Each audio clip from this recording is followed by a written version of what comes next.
It's huge, it's not heavy, and it does glider stuff really well. Hey there, I'm John, this is Two Brothers RC, and this is the FMS Fox 3000mm wingspan aerobatic glider. It's very agile for being such a huge chunk of foam, and it handles very well in the sky too, though there is one thing that you'll want to watch out for, so let's dive into it and see how it stacks up. Note that there's no patent pending review system for gliders because I don't fly them enough to actually be able to properly vet them on a scoring sheet, so what I will do is just cover what it has and what it don't. Let's start by giving you my actual opinion of the Fox. I've slowly grown more interested in flying gliders. Not because I've just about run out of the entire catalog of other stuff to fly and review, but because they're interesting and can do stuff that jets and props can't do. Gliders are super efficient and can fly for a long time, even while doing aerobatics, so it's something that I wish I had gotten into earlier in my flying career. The Fox handles great, but the main weak point of the Fox is the lack of cooling to the motor. Several times I landed it and the motor was pretty hot, enough that it loosened up the prop adapter holding the propeller to the nose. Eventually, the motor did fail on me in flight.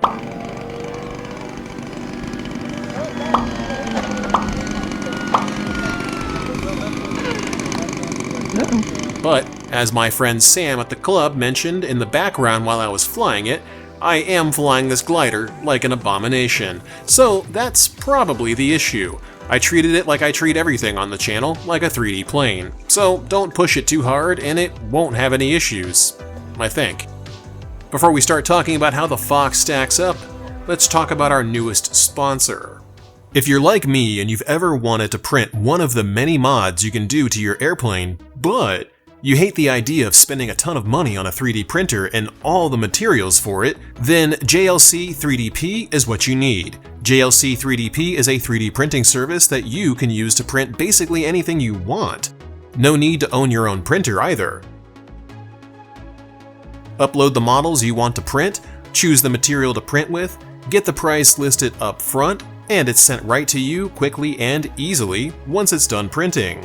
JLC 3DP takes all of the annoyance out of 3D printing by delivering high-quality prints right to your door, so you, too, can finally find and print all sorts of upgrades and mods to your planes that you found on RC groups, in Discord servers, or after browsing 3D print libraries. There's an entire world of components waiting for you. Visit jlc3dp.com today and try it out for yourself.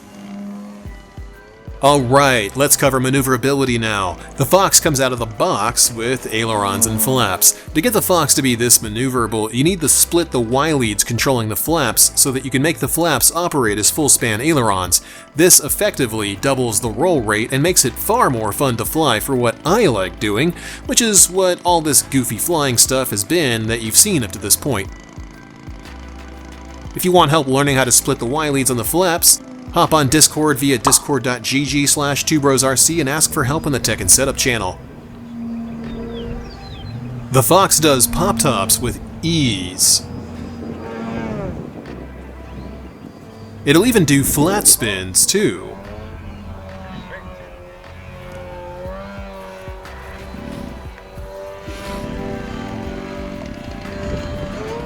In fact, it even does waterfalls too, which I found absolutely shocking. The other glider that I've flown, the Avios Cobus, would enter into a negative snap roll with too much elevator input. This one flips over like a huge 3D plane and does exactly what you tell it to do.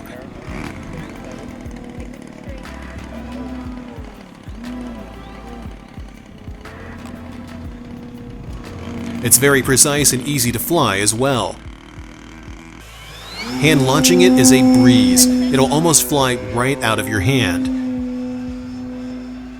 If you throw it, you don't have to give it much force. Throttle up and it wants to fly on its own. It's also not prone to stalling at all, and you can easily do these tight loops without a care, unless you drop a Tootsie Roll in your boxers from getting too close to the ground like I did here. Get close to the ground, that is, not the Tootsie Roll part. I don't do that. Basically, it's a carefree, do-it-all glider. If I was to give it a score here, assuming we had a glider scoring system, I'd say this is a solid 5 out of 5.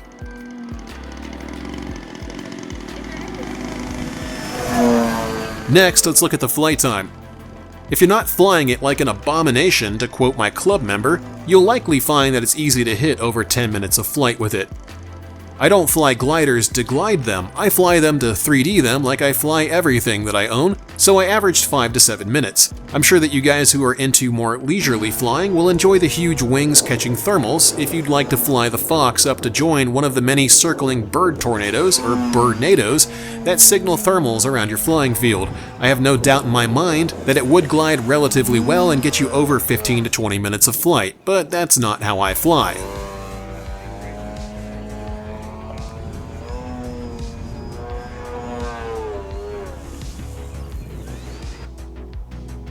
A brief look at the landing gear, such as landing gear even exists on a glider like this, shows that it has a large belly wheel, a tail wheel, and 2 wingtip wheels. A fun thing to do in wind after you land is to use the full span ailerons to keep the Fox balanced on the ground as long as you can until one of the wings drops.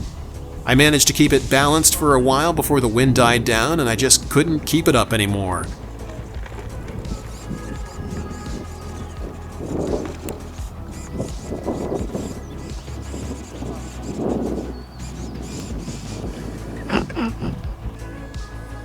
Landing this big beast is pretty easy. Point it at the ground with flaps dropped and just float it in until it touches down. You can even do touch and goes too, just watch out for prop strikes.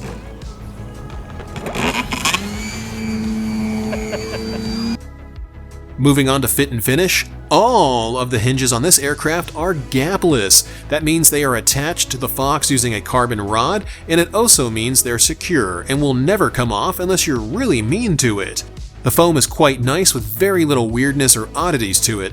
Unlike some companies, FMS does have consistent foam quality with nice, smooth foam cells. Despite that, the foam is bare and is not painted. It has stickers instead of decals, but those stickers did not peel up despite flying this plane like it's anything but a glider.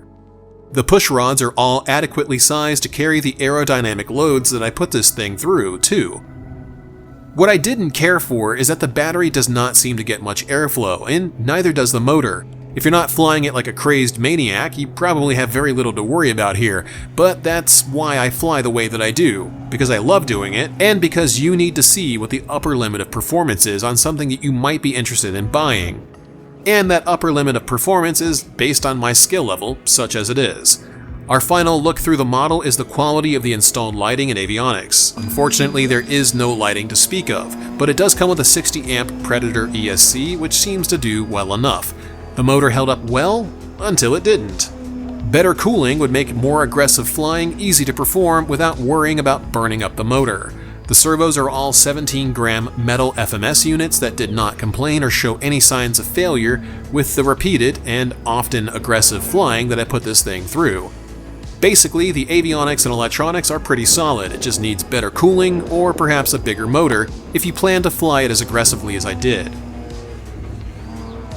So that wraps it up, except for the gyro info, which is on screen right now. I used the Spectrum 8360T gyro stabilized receiver and stabilized the flaps as ailerons, so the entire wing snaps to a stop quickly once you let go of the stick. I personally find that this looks and feels great, but that's just how I view things. Your airspeed may vary. These gains are also throttle-based.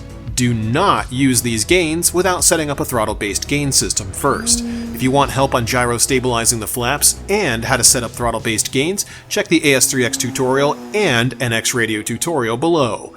The AS3X Plus tutorial will teach you what you need to know about gyro stabilization, while the NX Radio tutorial has an updated throttle-to-gain curve that will work best with this aircraft.